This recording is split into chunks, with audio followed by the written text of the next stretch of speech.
Welcome students to in your history class, and the topic is the modern period.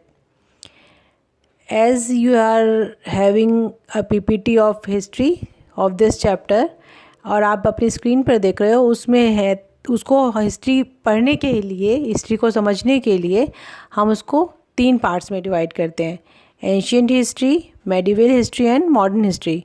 Ancient history and medieval history आप previous classes में पढ़ चुके हो और अब हम पढ़ने वाले हैं द मॉडर्न हिस्ट्री।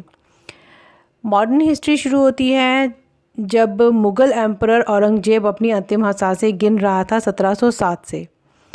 1707 से उसके बाद जो गवर्नमेंट सिस्टम था उसमें और सोशल सिस्टम में बिल्कुल ही इंस्टेबिलिटी आ गई थी इंडिया में। तो जो ईस्ट इंडिया कंपनी यहाँ पर व्यापार करने आई थी ब्रिटेन से, धीरे धीरे उसने इस इंस्टेबिलिटी का, अस्थिरता का फ़ायदा उठा के ऑलमोस्ट पूरे इंडिया पे अपना कंट्रोल कर लिया था। और धीरे धीरे 1858 में ब्रिटिश क्राउन ने वो पावर अपने पास ले ली थी। 19th सेंचुरी के में जो मेन इवेंट्स हुए हैं, वो 19th सेंचुरी की मेन इवेंट्स कौन कौन से हैं वो देखते हैं। मिलिट्री एक्शन देखने मिला कॉलोनियल जो ब्रिटिश रूल था, उन्होंने रेलवेज़ इंट्रोड्यूस किया इंडिया में, पोस्टल सर्विस आई इंडिया में, बहुत सारे एक्ट्स पास हुए, 1857 की क्रांति हुई, काफ़ी मेजर इवेंट है वो 19th सेंचुरी का। लेकिन कॉलोनियल जो पावर थी उसने उसको बहुत ही रथलेसली सप्रेस कर दिया था, दबा दिया था। ब्रिटिश राज तब पर लेकिन कंटिन्यू चलता गया। धीरे धीरे इंडियन फ्रीडम मूवमेंट भी धीरे धीरे बढ़ता चला गया और 1885 में इंडियन नेशनल कांग्रेस का इस्टेब्लिशमेंट हुआ। 20th सेंचुरी के जो मेजर इवेंट्स हैं वो देख लेते हैं। उनमें है बंगाल का पार्टीशन ऑफ बंगाल हुआ, मुस्लिम लीग फॉर्मेशन हुआ, होम रूल लीग फॉर्मेशन हुआ, जलियांवाला बाग मैस्करे हुआ। धीरे धीरे ब्रिटिश गवर्नमेंट के लिए लोगों का गुस्सा बढ़ता गया इंडियंस का, और लास्टली इंडियन गॉट फ्रीडम। और एक अनफॉर्चुनेट इवेंट तब हुआ, India was divided into 2 countries, India and Pakistan. अब हम देखते हैं कि जब हम हिस्ट्री पढ़ते हैं तो उसको, हिस्ट्री को समझने के लिए कौन कौन से सोर्सेज होते हैं जिससे हमें हिस्ट्री के बारे में पता चलता है। वो आपकी स्क्रीन पे हैं, वो उसको हम 7 पार्ट्स में बांट सकते हैं। नंबर 1 है बुक्स। उस मॉडर्न पीरियड के टाइम में जब इंडियन स्ट्रगल मूवमेंट चल रहा था, फ्रीडम मूवमेंट चल रहा था, तो उस समय की जो बुक्स हैं वो एक बहुत बड़ा सोर्स है उस समय के हालातों के बारे में हमें बताने के लिए। उस समय प्रिंटिंग जो थी वो बहुत ही इम्पॉर्टेंट थी, क्योंकि सोशल मीडिया या जो आजकल टेलीविज़न वगैरह है वो सब उस समय नहीं था। तो लोगों के पास पहुंचने का और उस समय की जानकारी मिलने का एक मेन सोर्स बुक्स हैं। उनमें हैं Anand Math by Bankim Chandra Chattopadhyay, my experiments with truth by Mahatma Gandhi, unhappy Indian by Lala Lajpat Rai, etc. are available even now as they have been reprinted from time to time.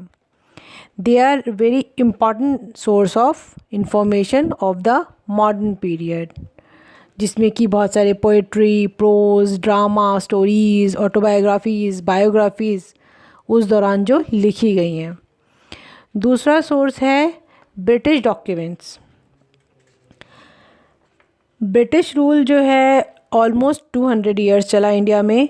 तो जो रिकॉर्ड ऑफ रिफॉर्म्स हैं, जो बहुत सारे रिफॉर्म्स ब्रिटेन ने किए थे, उनके द्वारा भी हमें उस समय के बारे में जानकारी मिलती है। उनमें मेन है मर्ले मिंटो रिफॉर्म है जो कि 1909 में हुआ था, रिपोर्ट ऑफ साइमन कमीशन 1929 में, और the government of India pact 1935 में हुआ था। We get a lot of information from various bills like the Elbert Bill, the Arms Bill, etc. जो कि ब्रिटिश पार्लियामेंट में पास हुए थे। तीसरा आता है newspaper.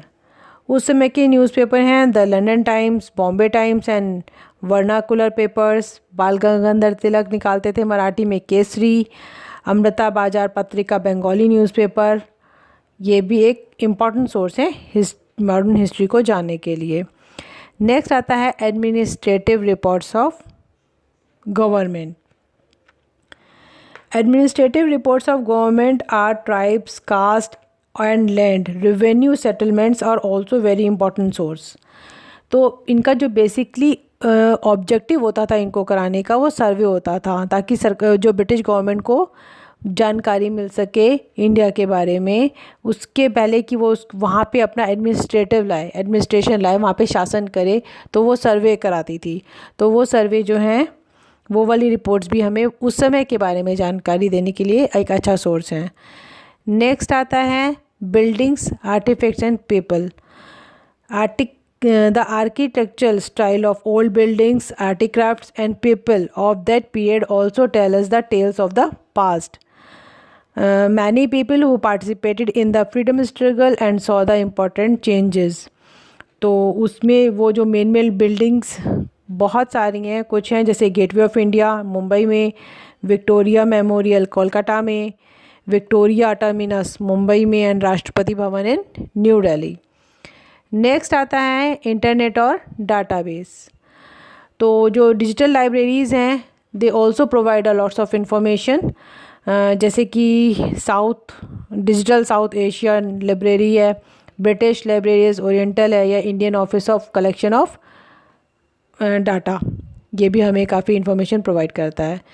The last one is letters and speeches and writings. They provide information about the development and that take place during a particular period. For example, collection of writings of Gandhi ji at the Gandhi Smriti near Rajghat, which is one of the biggest museum on Gandhi ji. उसमें अभी भी लगभग 60,000 books हैं और 6,000 original photographs हैं गांधी जी की। Speeches में जैसे कि जो स्लोगन्स यूज़ करते थे, जैसे बाल गंगाधर तिलक ने यूज़ किया था freedom is our birth right, या फिर सुभाष चंद्र बोस ने यूज़ किया था you give me blood and I will give you freedom. तो इन स्लोगन से भी हमें उस समय की जो पैट्रियोटिक फीलिंग्स थी या फिर उस समय में भी जो स्ट्रगल वो लोग कर रहे थे उसके बारे में जानकारी मिलती है। Now this is the end of your topic. तो अब आपके पास ऑलमोस्ट पूरा चैप्टर ही आपके पास स्लाइड्स में है स्टूडेंट्स। आपको एक बार अच्छे से इनको देखना है, समझना है, और जो वर्कशीट है उसके क्वेश्चन आंसर्स सॉल्व करने हैं। तो चलो स्टार्ट हो जाओ। All the best.